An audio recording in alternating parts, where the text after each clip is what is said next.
Hello everyone! Today we are talking about Pokemon Legends Arceus. It's finally here. It's been a long time coming. This is what some Pokemon fans have been looking for a long time. A big shake-up and fully 3D adventure in a massive open-ended world, where you capture and battle Pokemon in a more fully realized way while Game Freak has dipped their toes in this with some previous games. Arceus kind of marks a completely new step for the Pokemon franchise. Now it's definitely not perfect, but we have all been playing it here on the team and have absolutely been having a ton of fun. The world has its issue and there's a bit of an emphasis on grind from the early hours where it starts a bit slow to the end the game stuff, but the open world concept, the exploration and the way catching and battling and progressing with the Pokédex building works. Yes, the graphics are not great, but the game is really cool and fun and fresh, and I think it's what the series needed. And just so you know, before we go any further, this footage was captured so a Switch OLED running docked a TV, and we are keeping it as spoiler free as possible, but that's tricky, so I know some Pokemon fans are very sensitive to seeing anything, gameplay elements, anything, so if you are big on spoiler skips, that it mind you.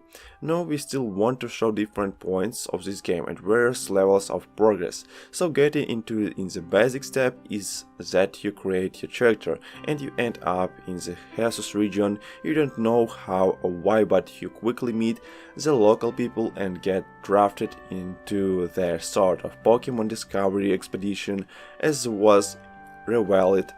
And in this original official reveal trailer thing, this is a much early point in the span of Pokemon lore, in history, technology, in scare life, in simpler, and people frankly don't know too much about Pokemon, so there's a bit of fun that comes with all that. It's different. Your goals involve helping the people settling in this land to learn to live with and understand Pokemon, so it's up to you to battle and catch and build out a big Pokédex.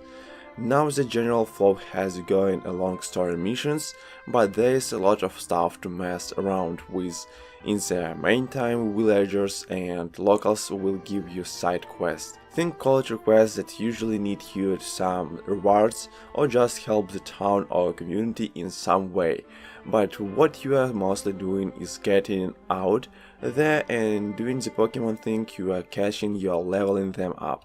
You are getting stronger and building out the Pokédex.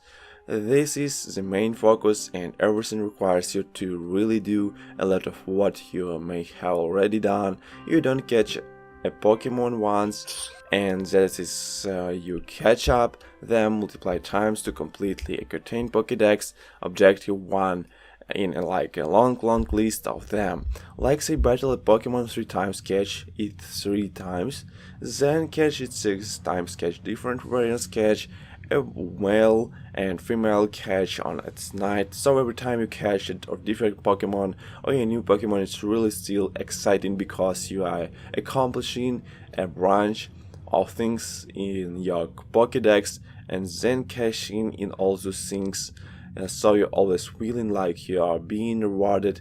You are always progressions towards a new rank in your group, which serves kind of like how badges from gym leaders in previous games helped you work with stronger Pokemon and stuff. Like that, the perks up how along with that there's also a bunch of crafting and recipes to learn and work on as well, and your Pokemon are also rewarded with XP and stuff, just not only from battling but also catching. Now this is all guys hand in hand with the open world stuff up. You venture around and find Pokemon in real time, just hanging out in the environment, and it's more involved. Then it's Sword and Shield, that's floating in the water. They're walking around, they're flying around, they're hiding, and you can hide in grass.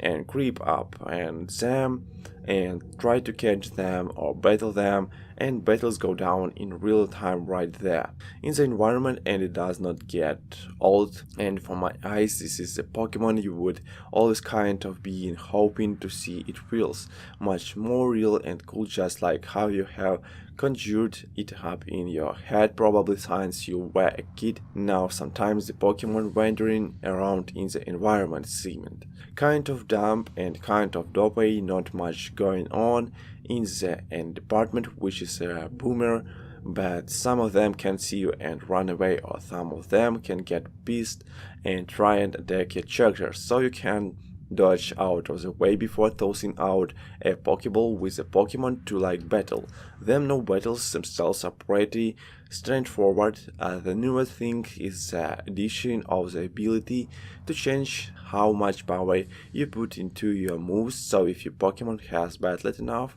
and mastered a certain move, you will have the ability to add more power into an attack or less than normal power into an attack.